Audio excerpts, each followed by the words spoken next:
Head erakonnakaaslased, head sõbrad, neid klippe vaadates muidugi tuli palju asju meelde. Paljusid ma ka ei meenuta. On olnud aegu, kus mul juuksed on olnud lühemad ja ülikond suurem, aga on nagu on. Kui oled väga kaua erakonnas, kohtud omaenda minevikuga, nii see on. Aga ma tahan tänada kõiki toetuse ja usalduse eest. 664 häält, igaüks teist pani õla alla. Aitäh teile selle toetuse eest.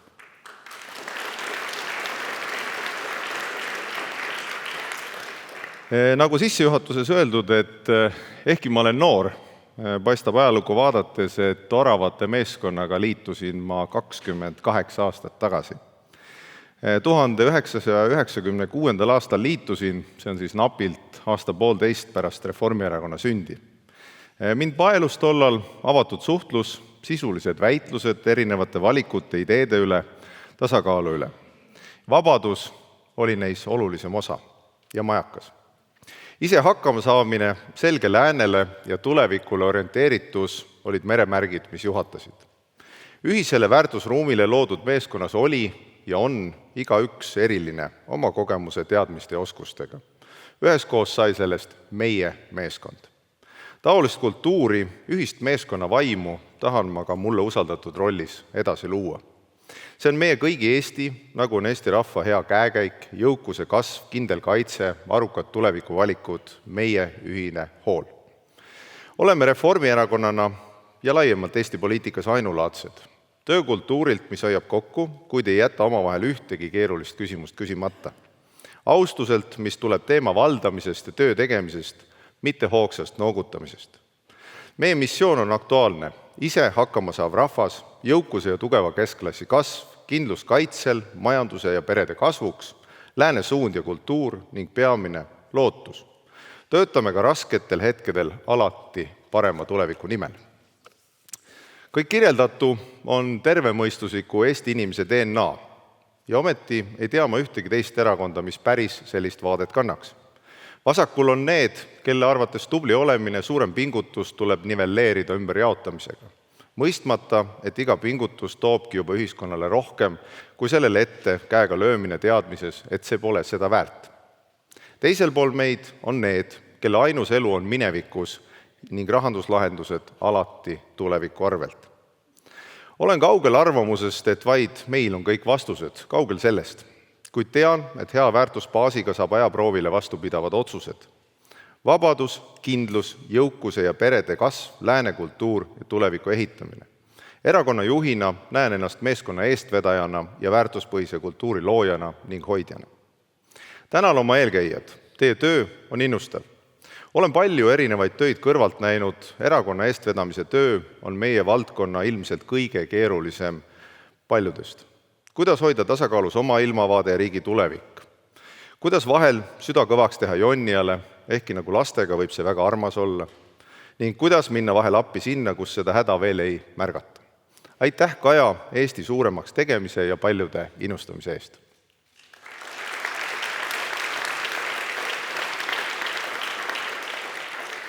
Ja aitäh Hanno, Taavi, Andrus, Siim ja Paul-Eerik. Teie loodu läheb edasi ja kasvab.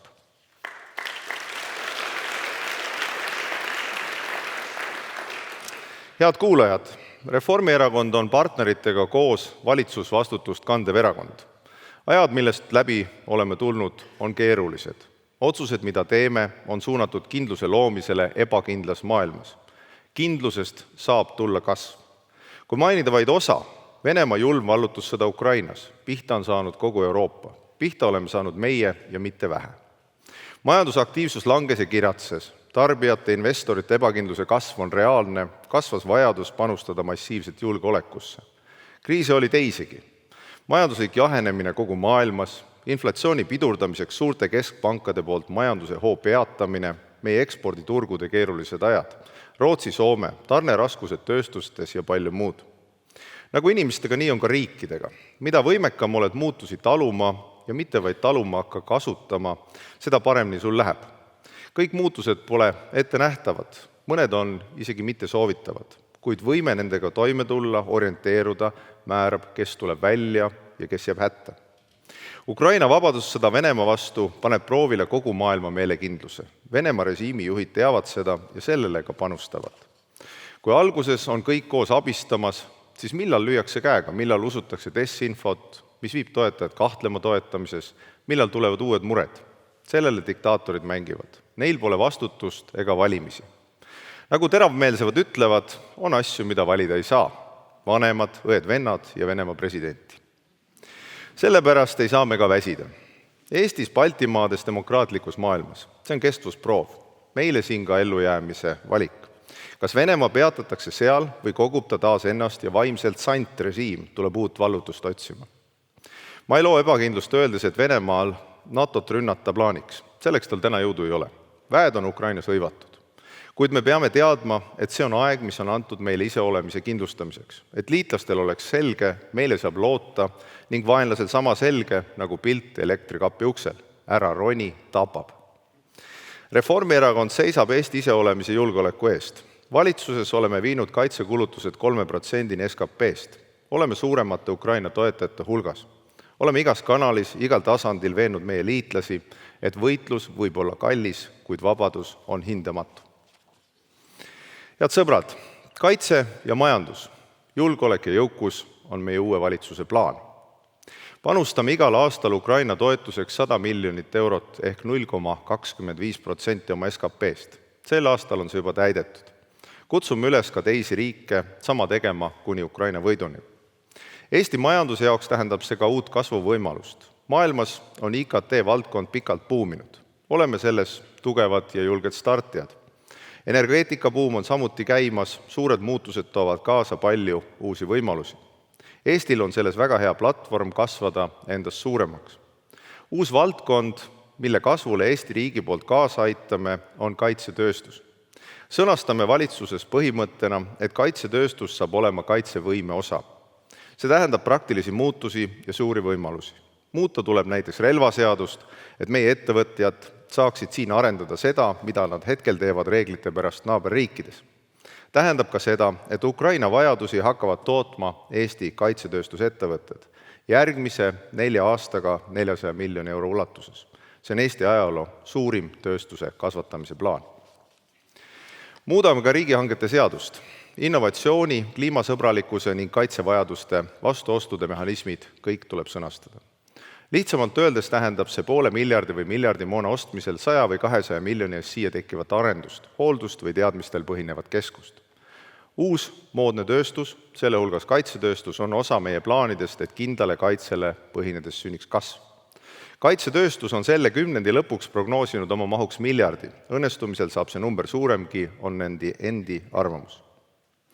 Muutsime ka valitsuse tööloogikat. Majandus- ja tööstusminister saab olema see, kes võtab varukast igaühel, kes siin kasvada tahab või kes otsib maailmast teed siia. Planeerimine saab kiirem, igasugu lube vähem.